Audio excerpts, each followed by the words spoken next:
What is good, yo? It's your boy Ty back here with another video. And in this video today, we are going to be going over all of the new out of position 3 players that did get released in NBA 2K21 MyTEAM, including the new Invincible Michael Jordan as well as Magic Johnson. So honestly, guys, a lot of people thought the retro set, I was maybe thinking fan favorites once I saw Granger and AK, but we do see an out of position set here.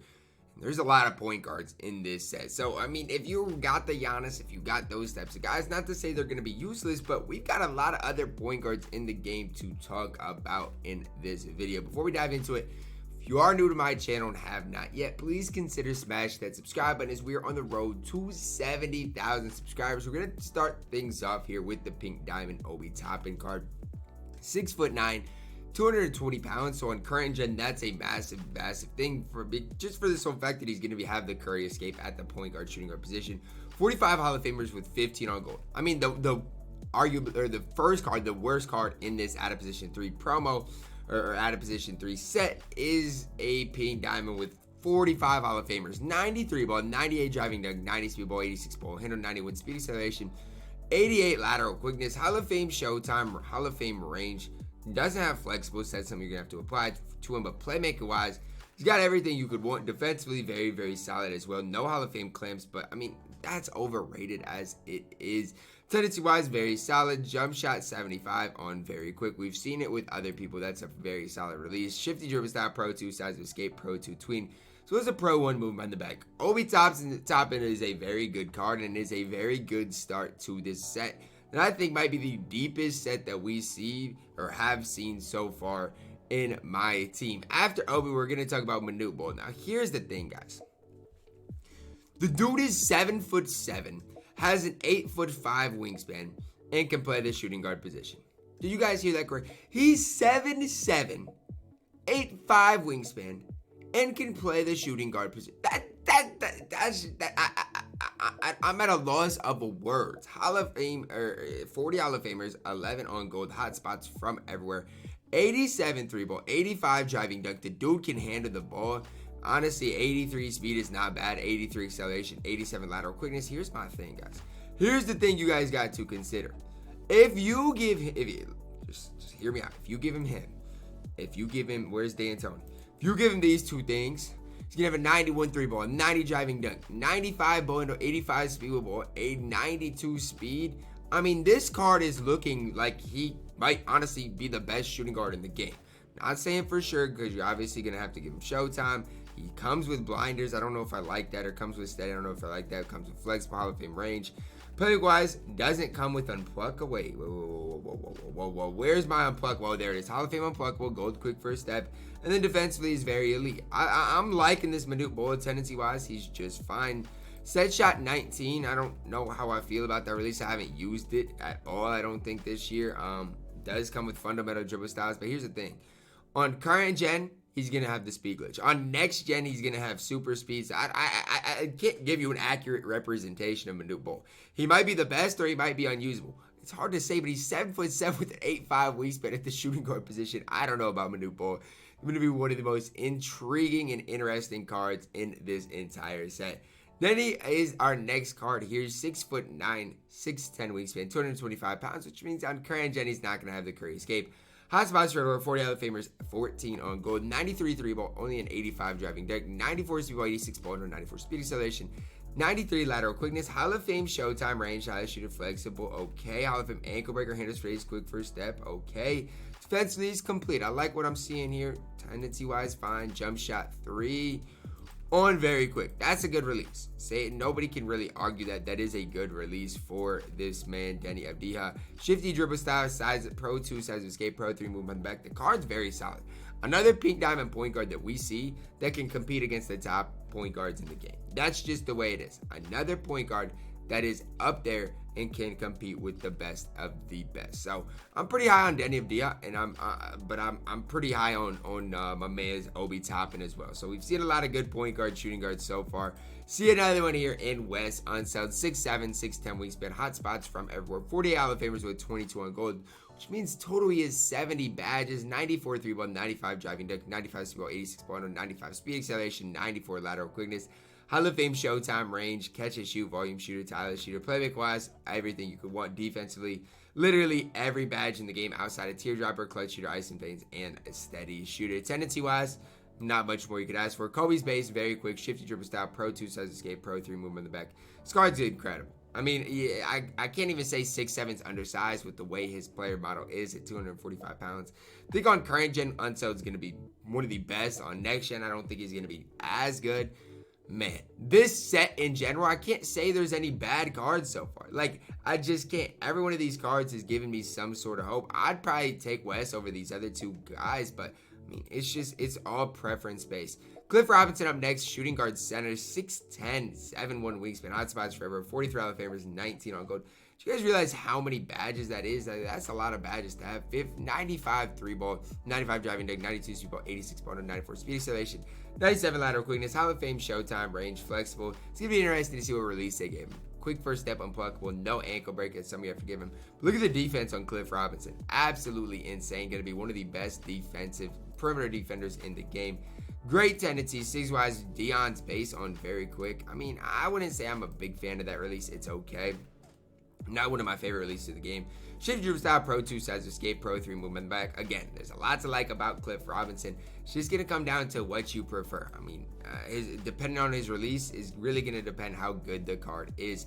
Chandler Parsons, center point guard up next. Another guy who is just a massive player at 6'10" with a 6'9" wingspan, 230 pounds. Obviously on current gen, not going to be able to curry. Hot spots forever.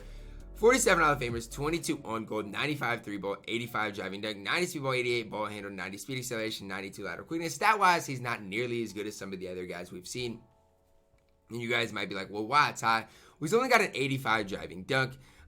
Defensively, I would like to see these stats a little better. I mean, they're all at 90, which is fine. Hall of Fame showtime, range, Hall of Fame blinder. So if you're on next gen, I mean, you got to take this card into consideration. Pretty complete everywhere else, but just remember, 6'10" point guard with Hall of Fame blinders, shifty dribble style, pro 2 size of escape that he's going to be able to do with the pro 3 movement on the back.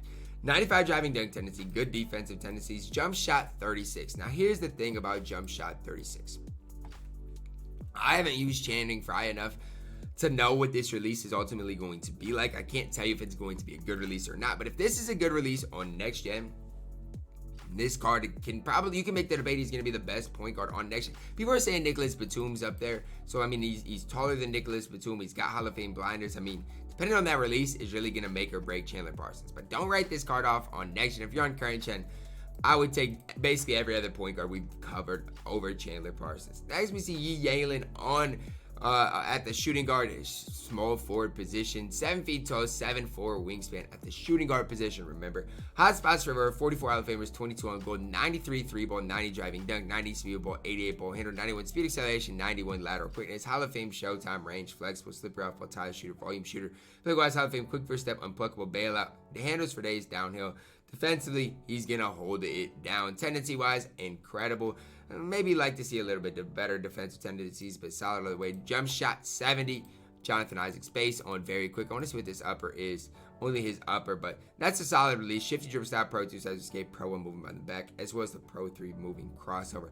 Whether you're on current gen or next gen, this card is going to be incredible. It's just the way it is. I actually think he's going to be better on current gen, and I think he's going to be a top shooting guard in the game. Because here's my thing. We've seen all these cards, right? We've seen the Kevin Durant's of the world drop. We've seen Kawhi, but he's 7 feet tall. This is where we're going to start seeing height really make an impact. We saw it last year. Everybody started running Porzingis, those type of guys at the shooting guard position.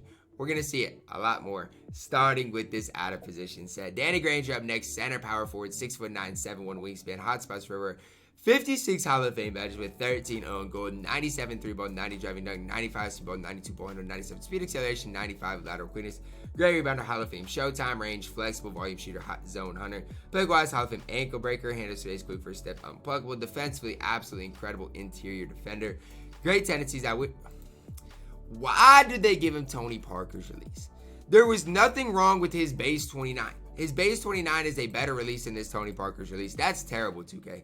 I just want you to know, I'm telling you how it is. That's terrible. Give Danny Granger his old release back. That's awful. Shifty dribble style. Doesn't even have the Pro 2 Curry escape, Pro movement in the back. I'm not high at all on Danny Granger. I don't care. You can give him all the stats and badges in the world. He's, first of all, can't play shooting guard. And second of all, he doesn't have his old release. Danny Granger is not worth picking up at all in this set.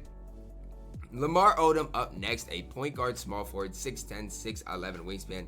Hotspots forever outside the 3-point line. 55 Hall of Famers, 15 on goal. 92 3-ball, 95 driving dunk. 94 speed, 92 ball, 94 speed acceleration. 93 lateral quickness. Hall of Fame showtime, flexible, range standard, hot zone hunter, playmaker-wise, ankle breaker. He's got every playmaking badge you could want. And then defensively, very complete all the way around. Tendency-wise, incredible. 6-wise, I guess Paul George base on very quick. Like, I guess. I just don't know if I like that release on Lamar Odom. Shifty dribble style, Pro 2 size escape, Pro 3 movement behind the back. I think on next gen he might be a little better than on current gen. I'm still going to give him a try on current gen because, I mean, maybe I can figure out that release timing. But it's really going to come down to that because every one of his stats is above 90. So as far as complete players, he's there. It's just whether I can be consistent with Lamar Odom or not. After Lamarski, we do get Andrei Kirilenko, probably my most make or break card in this set. 6'9", 7'4" wingspan, hotspots forever. Point guards, shooting guards. So the first thing I would say is I can't imagine AK playing point guard, but I mean, you just never know. We'll see. I think his best position is going to be shooting guard, but we'll see. 95 3-ball, 90 driving dunk, 94 speed ball, 90 ball handle, 95 speed acceleration. Look at the defensive stats. 99's everything. Hall of Fame showtime, Hall of Fame range, flexible, okay, no steady. Current gen people, you should be getting going here. Hall of Fame ankle breaker, dimer, handle space, near third quick first step. Defensively, every badge on Hall of Fame. Tendency-wise, 95 driving dunk tendency, great defensive tendencies. Base 98, very quick, shifty dribble style, Pro 2 size escape, Pro 3 movement on the back. Look, whether you want to play him at point guard or shooting guard, AK's the man with the plan. He's definitely going to be a guy I pick up. Just don't know whether he's going to be a shooting guard or point guard for me. But this card is absolutely elite. We're starting to see these cards that are going to start being end game type of cards. If you don't think Andrei Kirilenko is an end game like shooting guard, just think you need to kind of take a double check because AK can do it all. After AK, we do get our point guard center, Invincible Magic Johnson, 6'9", 7-foot wingspan, hotspots from everywhere, 63 Hall of Famers, 10 on gold. I mean, I could go over his stats all I want. 99, 98 in every stat. Some here to 97. Hall of Fame showtime range, flexible, no steady, and that's the only badge he doesn't have, a steady shooter. Everything else, Magic Johnson comes with. Tendency-wise, fine. Magic base, very quick. Quick dribble style, Pro 2 size escape, Pro 3 movement on the back, which is great because Magic's going to be able to do it. Again, it's going to come down to if he can run. If Magic Johnson can run on current gen, I mean, just throw him in that kind of point guard, in the point guard pool. It's all going to be preference at this point, but Magic Johnson is going to be solid. I don't think anybody is going to question that. Last but not least, we get Michael Jordan, Invincible card here, 6'6", 6'11", wingspan, point guard, shooting guard, hot spots forever, 63 Hall of Famers, 7 on gold. 99s and everything except a few 97s, 96, 95s. Hall of Fame showtime, Hall of Fame range, flexible, no steady, again, good for current gen. Hall of Fame ankle breaker, defensively is elite. Tendency wise, guess he's going to have 100s everywhere. MJ's base on very quick. This is our first MJ base on very quick, so we'll see. Wait, no, yes it is, because this MJ only had it on quick, huh? So that's going to be the make or break thing. What does MJ's release look like on very quick? Pro 2 size escape, Pro move 3, moving behind the back. Again, each and every one of these cards that we got today is pretty solid. I mean, you can make a case that there are no bad cards in this set. The cards I'm probably lowest on today, Chandler Parsons on current gen, probably Cliff Robinson. Danny Granger is the guy I'm lowest on for what I expected. Cards I'm highest on, AK's number 1. I think he's going to be the best card in this set, including the Invincible cards. After AK, I'd probably go MJ Magic, and then maybe Lamar Odom. Yi Jianlian is going to be good, and then Manute Bol is probably the most intriguing card in this set as a whole. But let me know which of these cards you guys are most excited about, because I'm sure we're all going to be excited about different cards. So let me know that down below in the comments, guys. I hope you guys did enjoy the video. Drop a like on the video. Subscribe if you are new, and as always, man, I love you guys. Have a blessed day.